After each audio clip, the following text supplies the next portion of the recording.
بسم اللہ الرحمن الرحیم۔ آج کی ویڈیو میں ہم یہ دیکھیں گے کہ عورت کے لیے پیر سے بیعت کی شرعی حیثیت کیا ہے، اگر بیعت جائز ہے تو کس حد تک پیر کی تابعداری کر سکتی ہے، کیا بیعت کے بعد عورت پیر کی صرف شرعی امور میں تابعدار ہوگی یا غیر شرعی امور میں بھی تابعدار ہوگی، کیونکہ آج کل تصور یہ دیا جاتا ہے کہ بیعت کے بعد مرید یا مریدنی مکمل طور پر پیر کے غلام بن جاتے ہیں اور پیر انہیں جیسے چاہے استعمال کرے، اور اسی آڑ میں مریدنیوں کو اپنے لیے حلال سمجھتے ہوئے ان کی عزت نفس بھی پامال کرتے ہیں۔ کیا یہ جرم عظیم نہیں؟ اگر جرم ہے تو اس کی قانونی حیثیت اور شرعی حیثیت کیا ہوگی؟ ایسے میں پیر حضرات کی بیعت جائز ہے یا نہیں؟ اس سلسلے میں عرض ہے کہ بیعت عربی زبان کا لفظ ہے جس کے معنی سودا کرنا ہے۔ اصطلاح میں کسی مقدس ہستی سالے بزرگ کے ساتھ ہاتھ میں ہاتھ دے کر اپنے گناہوں سے تائب ہونے اور اس کی اطاعت کا اقرار کرنے کا نام بیعت ہے، اور یہ ایک دو طرفہ معاہدہ ہوتا ہے جس میں بیعت لینے والا تمام نیک اور جائز امور میں رہنمائی کرنے کا وعدہ کرتا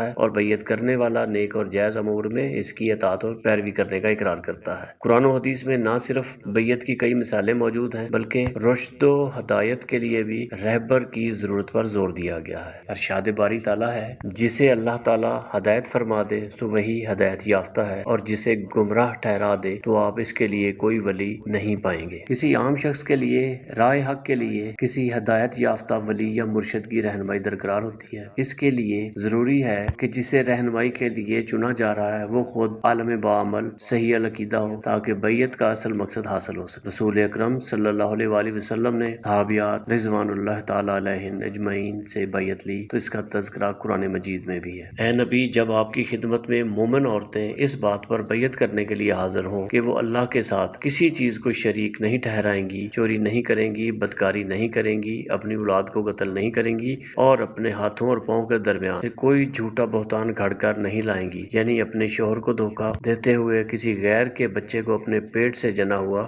نہیں بتائیں گی، اور امر شریعت میں آپ کی نافرمانی نہیں کریں گی، تو آپ نے ان سے بیعت لے لیا کریں اور ان کے لیے اللہ سے بخشش طلب فرمائیں، بے شک اللہ تعالیٰ بخشنے والا اور نہایت مہربان ہے۔ حدیث مبارکہ میں صحابہ کرام سے بیعت لینے کا واقعہ حضرت عبادہ بن صامت رضی اللہ تعالیٰ عنہ نے روایت فرمایا ہے، جو غزوہ بدر میں شریک تھے اور بیعت عقبہ والوں میں ایک نقیب تھے۔ جب صحابہ کرام رسالت مآب صلی اللہ علیہ وآلہ وسلم کی بیعت کرنے لگے تو آپ صلی اللہ علیہ وآلہ وسلم نے ان سے فرمایا کہ مجھے اس بات پر بیعت کرو کہ اللہ کے ساتھ کسی کو شریک نہیں کرو گے، چوری نہیں کرو گے، زنا نہیں کرو گے، اپنی اولاد کو قتل نہیں کرو گے، جانتے بوجھتے کسی پر بہتان نہیں باندھو گے اور نیکی کے کاموں میں نافرمانی نہیں کرو گے۔ میں تم سے اس کا اجر اللہ تعالیٰ کے ذمہ کرم پر ہے، اور جو ان میں سے کسی کے اندر مبتلا ہو جائے اور دنیا میں اس کی سزا ملی تو اس کا کفارہ ہو گیا، اور جو ان میں سے کسی بات میں پڑا پھر اللہ تعالیٰ نے اس پر پردہ ڈالے رکھا تو وہ اللہ تعالیٰ کے سپرد ہے کہ چاہے معاف فرمائے اور چاہے اسے سزا دے۔ ہم نے اس بات پر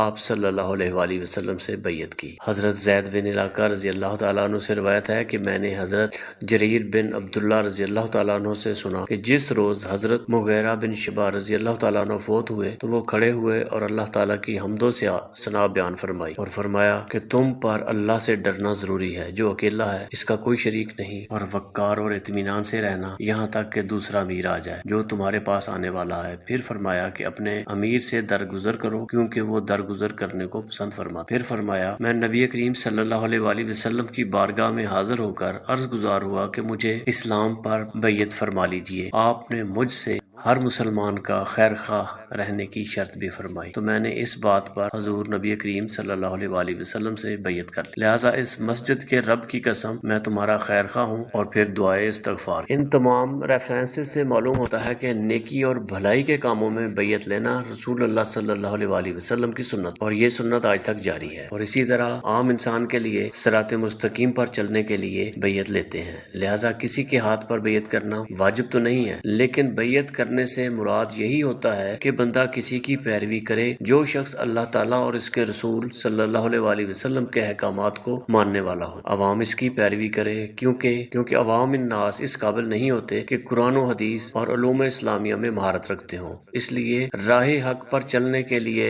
انہیں کسی معتبر ہستی کی مدد اور ضرورت ہوتی ہے۔ اگر کوئی شخص خود اس درجہ پر فائز ہو کہ تفہیم شریعت میں کسی کی ضرورت محسوس نہ کرے اور شریعت کے علمی اور عملی دونوں میدانوں میں ماہر ہو تو ایسے بندے کے لیے ضروری نہیں کہ وہ کسی کی بیعت کرے، بلکہ وہ اس طبقہ میں شامل ہے جو مذکورہ امور میں عوام کی مدد کرتے ہیں، انہیں حقائق سے آگاہ کرتے ہوئے راہ حق کی بات بتاتے ہیں۔ اسلام میں عورت کو ایک عزت کا مقام دیا گیا ہے۔ اس عزت کی حفاظت کی خاطر نہ صرف وہ مردوں بلکہ عورتوں کو بھی حکم دیا ہے کہ وہ اپنی نگاہوں اور شرمگاہوں کی حفاظت کریں۔ چنانچہ ارشاد ربانی ہے، آپ مومن مردوں سے فرما دیں کہ وہ اپنی نگاہیں نیچی رکھیں اور اپنی شرمگاہوں کی حفاظت کیا کریں، یہ ان کے لیے بڑی پاکیزہ بات ہے، بے شک اللہ ان کاموں سے خوب آگاہ ہے جو یہ انجام دے رہے ہیں۔ سورۃ النور۔ سورۃ المومنون میں اللہ تعالیٰ فرماتے ہیں، اور آپ مومن عورتوں سے فرما دیں کہ وہ بھی اپنی نگاہیں نیچی رکھیں، اپنی شرمگاہوں کی حفاظت کیا کریں، اپنی آرائش و زیبائش کو ظاہر نہ کیا کریں سوائے اسی حصہ کے جو اس میں سے خود ظاہر ہوتا ہے، اور وہ اپنے سروں پر اوڑھے ہوئے دوپٹے چادریں اپنے گریبانوں اور سینوں پر بھی ڈالے رہا کریں، اور وہ اپنے بناؤ سنگار کو کسی پر ظاہر نہ کریں سوائے اپنے شوہروں کے یا اپنے باپ دادا یا شوہروں کے باپ دادا یا اپنے بیٹوں یا اپنے شوہروں کے بیٹوں یا اپنے بھائیوں یا اپنے بھتیجوں یا اپنے بھانجوں یا اپنے ہم مذہب مسلمان عورتوں یا اپنی باندیوں یا مردوں میں سے وہ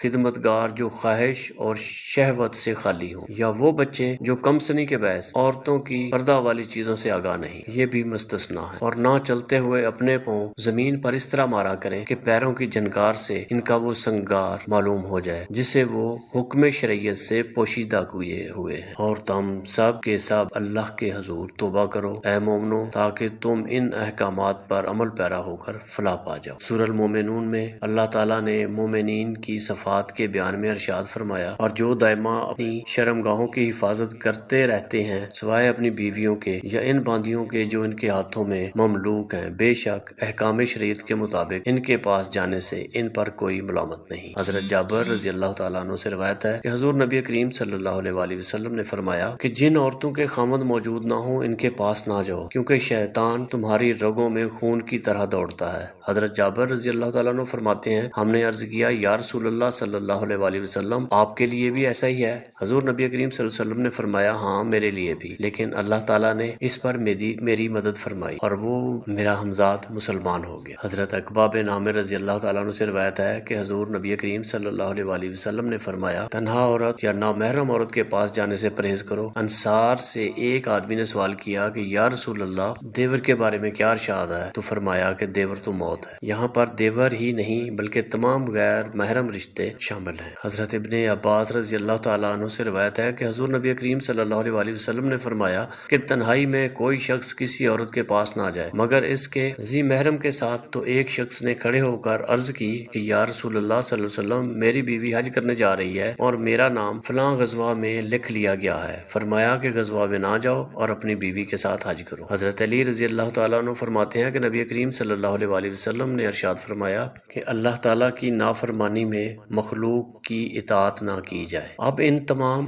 قرآنی آیات اور احادیث سے یہ بات معلوم ہوتی ہے کہ غیر محرم مرد و زن کا ایک دوسرے کے سامنے بے پردہ ہونا، تنہائی میں ملنا، بغیر نکاح کے شہوت زنی کرنا اللہ تعالیٰ کی نافرمانی میں سے ہے۔ کسی کی اطاعت کرنا سب غیر شرعی امور ہیں، لہٰذا جو بھی ان تمام کاموں میں ملوث ہوگا وہ سخت گناہ گار ہوگا اور